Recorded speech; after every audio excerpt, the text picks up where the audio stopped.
we have Simon here, and he's going to start out talking about shopping actions to help us get a good idea of the benefits and what shopping actions is all about on Google. Thanks, Alex, for introducing me and the GeekSeller team for having me, and of course the audience for joining. Excited to be here today to talk to you about Google Shopping Actions, which is essentially a new channel from Google to help merchants be more successful on Google. So the agenda for today, I'm going to cover what is Shopping Actions, what the new consumer experience looks like, what the merchant benefits are, and then the GeekSeller team will tell you more about how to connect to Shopping Action and how to get started with their solution. And in the end, we're going to be opening for questions, so please use the chat to submit your questions. So Google, many of you will know us through some of our properties. We call them surfaces, but those surfaces have 1 billion users plus each using them. And here we mean Google Search, YouTube, Maps, Mail, and so on and so forth. So this is really the big asset that Google has, where we have users coming to us to have different experiences across those surfaces.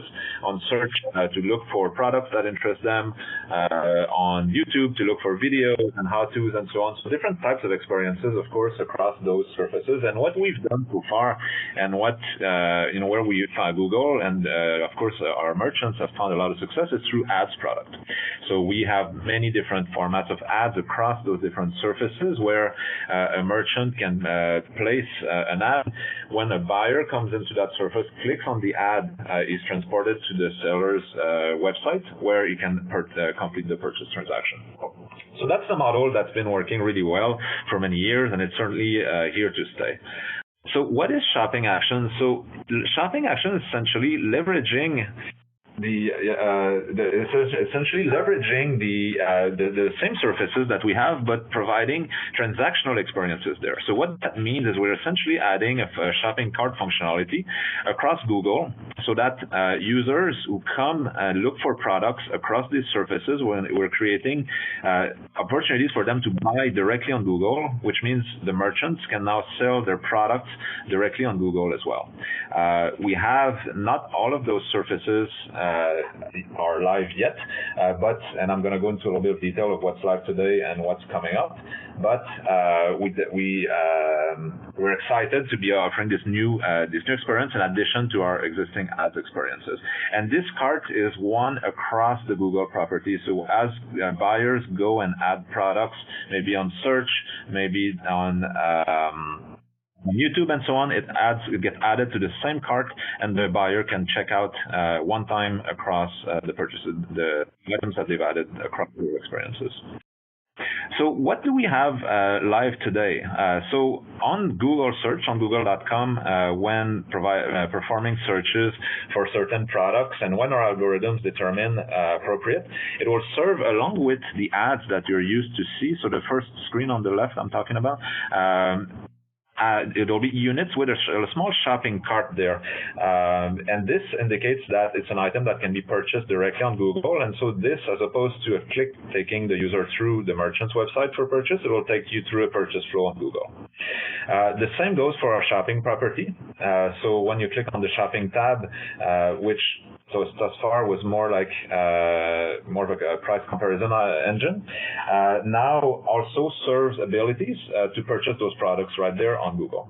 Another interesting thing is the assistant. Of course, it's early days with the assistant, but we see a lot of interest and growth in the way people interact with the assistant, be it on their assistant device at home or on their cell phone. And now we have, of course, assistant devices which has a visual display.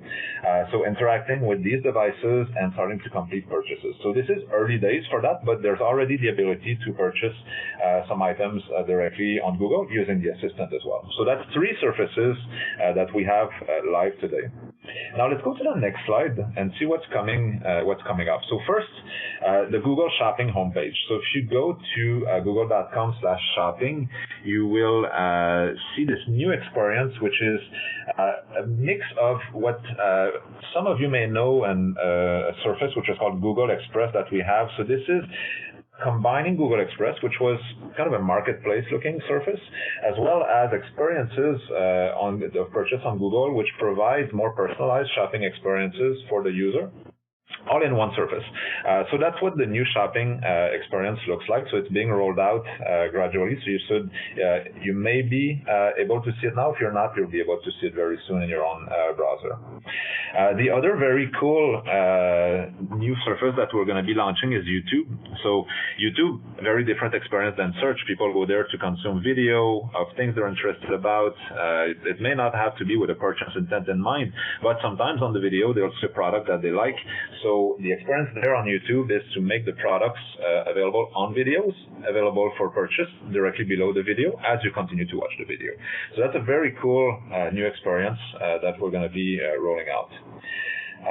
The other experience also that is actually being rolled out right now is Google Images. So some images are products, and some of those products will then appear again with the blue card symbol, which means that it can be purchased directly on Google.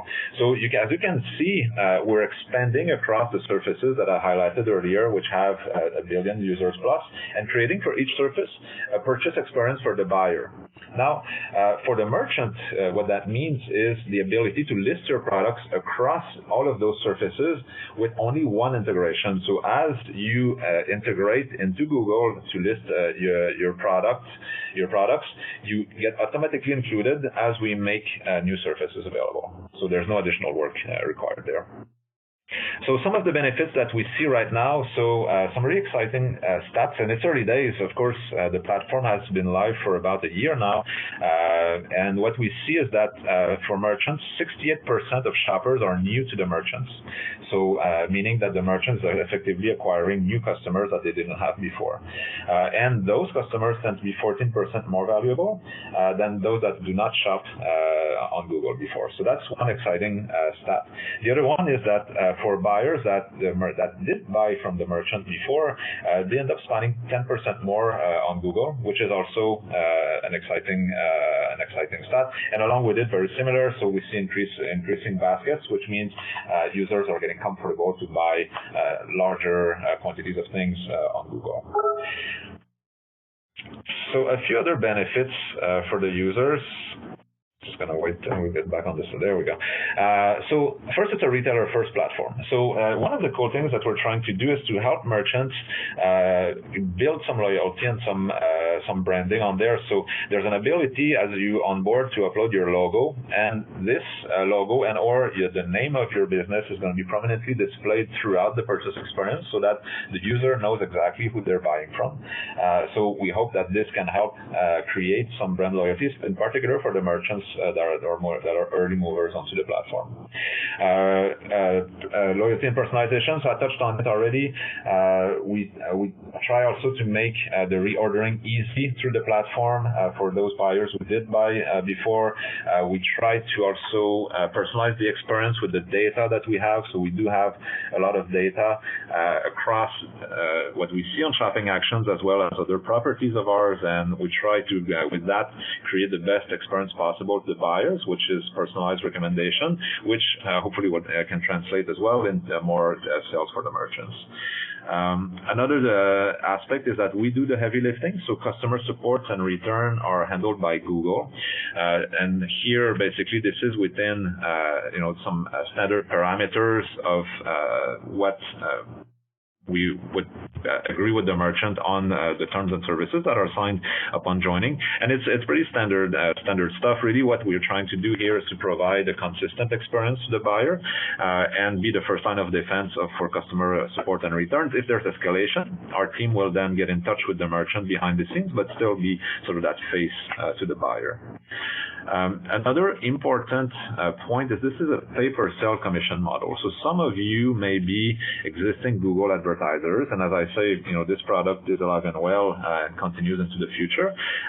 Here, And on that ads product, typically the model is a cost per click.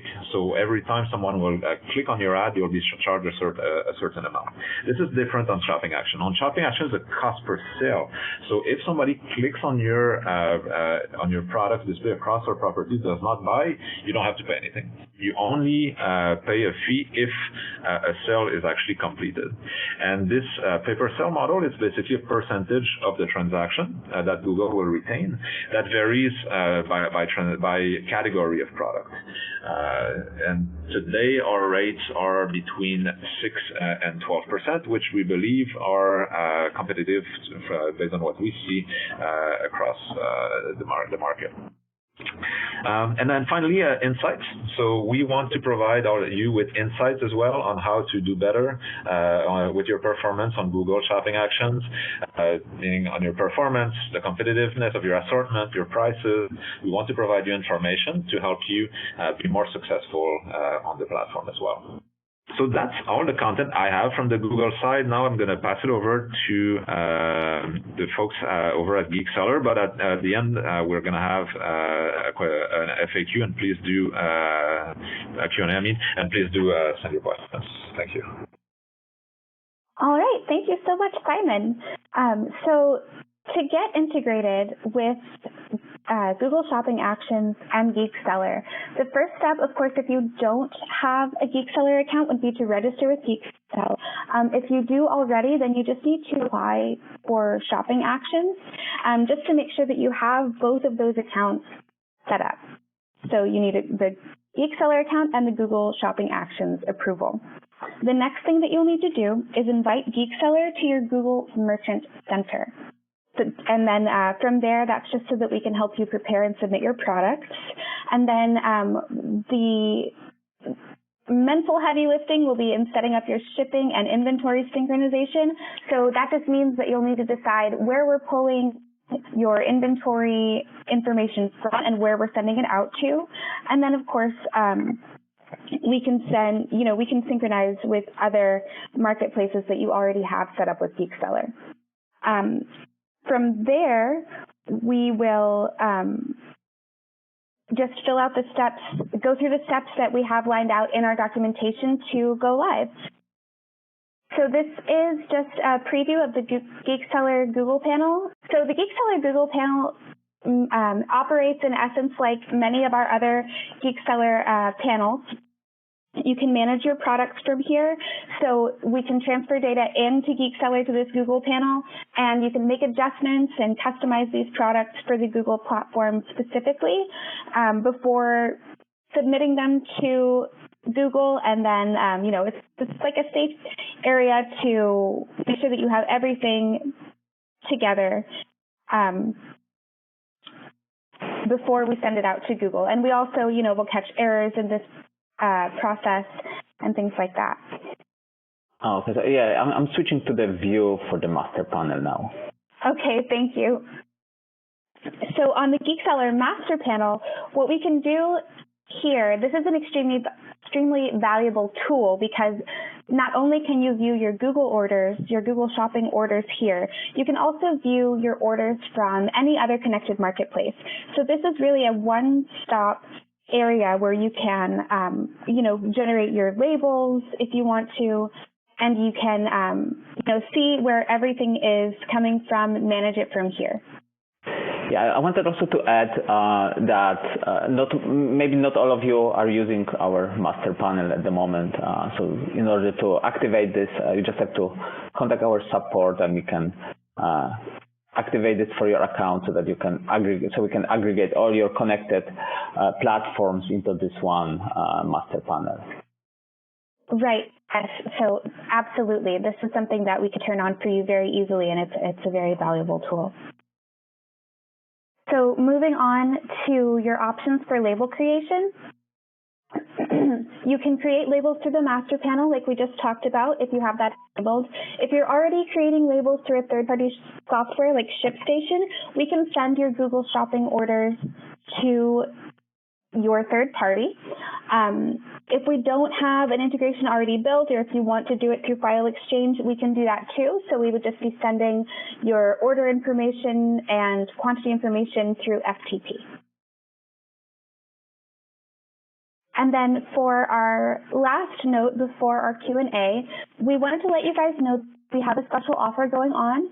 So for all of our sellers who join Google Shopping Actions within the next month, you'll receive free advanced onboarding. That means that one of our experts will be walking you through the entire Google Shopping Actions onboarding process, and then free priority account monitoring.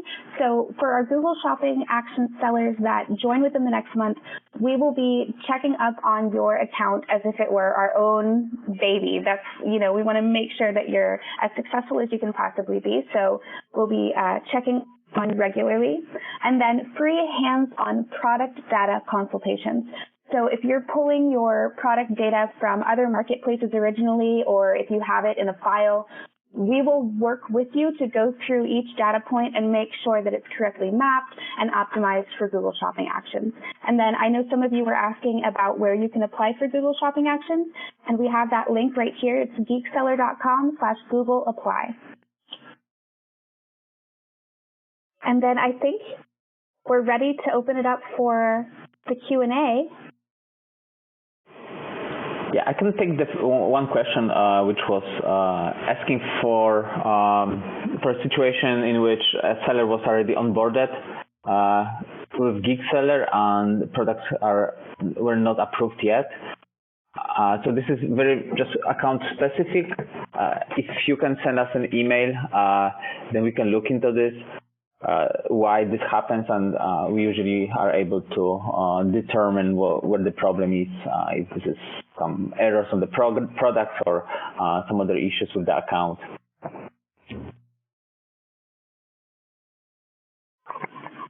So we have someone asking if there is a monthly fee. Are you asking about a monthly fee for Google Shopping Actions itself, or adding Google Shopping Actions to your GeekSeller account?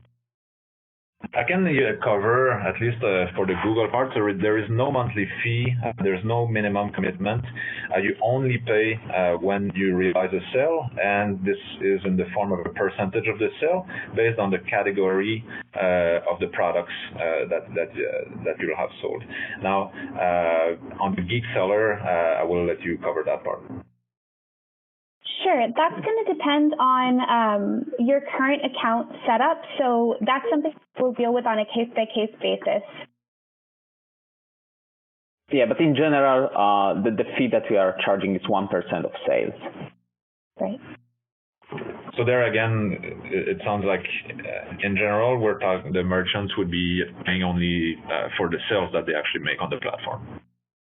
Yes, that's correct. Both for Google and GeekSeller. Now, there are questions about the selling on Google while somebody is already selling on Walmart. I mean, it's really, if you are selling on any other marketplace right now and you have products in GeekSeller, then there are no restrictions other than just a work of moving products from one platform to the other. And that's something that Alex also mentioned, that one of the things that we are doing right now is just helping you to move this data, and usually the process is very simple. All we need is really to know which products you would like to publish on Google, and then we will do it for you. But since we have also a graphical interface and also capacities to move products to the CSV files, then you can also do it on your own later on. Yeah, and just to follow up on this, usually, I mean, Google actually, we very much like the Google platform, how easy process is to publish products. Google doesn't require too many information about products. So in most cases, if you sell on any marketplace or you have products on any other platform, you should be able to seamlessly publish those products on Google. I just saw a question pop up. If you don't mind, I'll take that one. Is this the same as Google Express? So no. Shopping action is much broader than this. So Google Express was one destination that looked like a marketplace where you can purchase products, and it's still there, but it's being merged into the overall shopping experience that I described. So here, your items are made available for purchase in a much broader way in the high traffic surfaces that Google has, like I said, search and so on and so forth. And then Simon, I saw a question asking about brand restrictions. And what was the question? Are there any brand restrictions as far as what can be sold via Google Shopping Actions, or is that something we can find in your documentation? So I'm not aware of brand-based restrictions. There are some categories of products or specific SKUs that are not allowed on the platform, and this is really very similar to ads also. For example, things have to do with firearms are not allowed on the platform, as well as things that are illegal, of course, and so on and so forth. But generally speaking, the same categories as are available on ads and on other sales channels are acceptable, but I'm not aware of brand-based restrictions.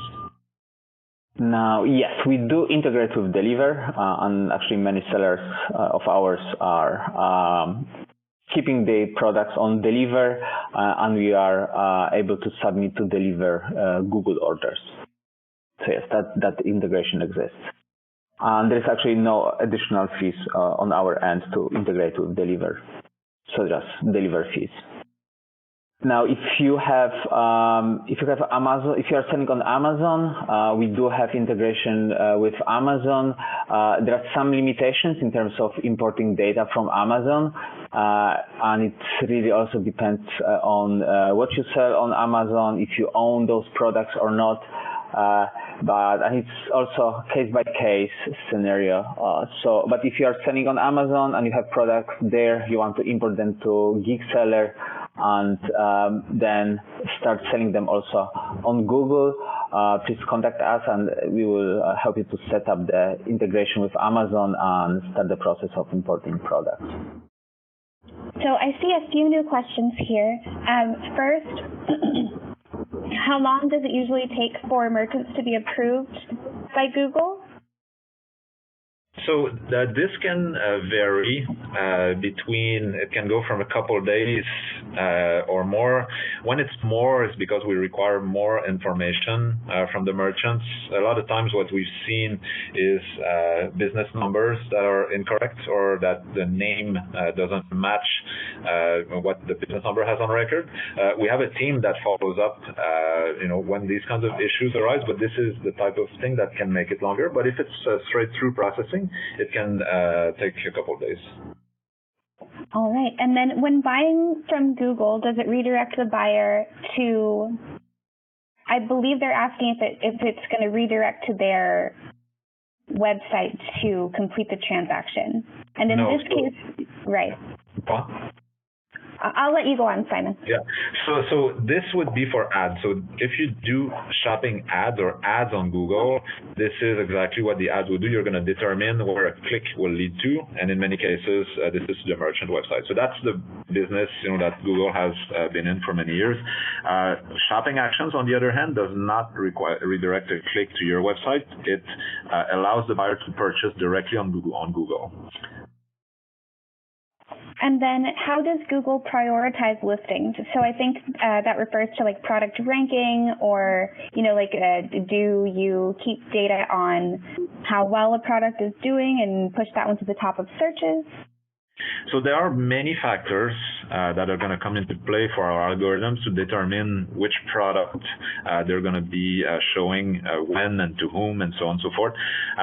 I think there are some, obviously, some factors, that have weight. For example, is the price competitive of your product? Do you have compelling delivery delays and so on and so forth?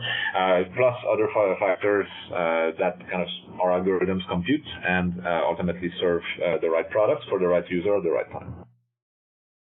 And then they're asking also about the return process. So when a customer wants to return something that they bought via shopping actions. So basically what the customer is going to do is they're going to generate a return from the Google platform. So there is a full interface for users, as I said, a purchase flow, but as well, to manage their previous order and initiate returns from the platform. So assuming the return is within the return policy of the merchant, then the return will be initiated that way. The data about the return will be sent through our API will be made available by Google, and the actual product will be shipped back to the merchant. And then I'm also seeing a question on how customer support works with Google Shopping Actions.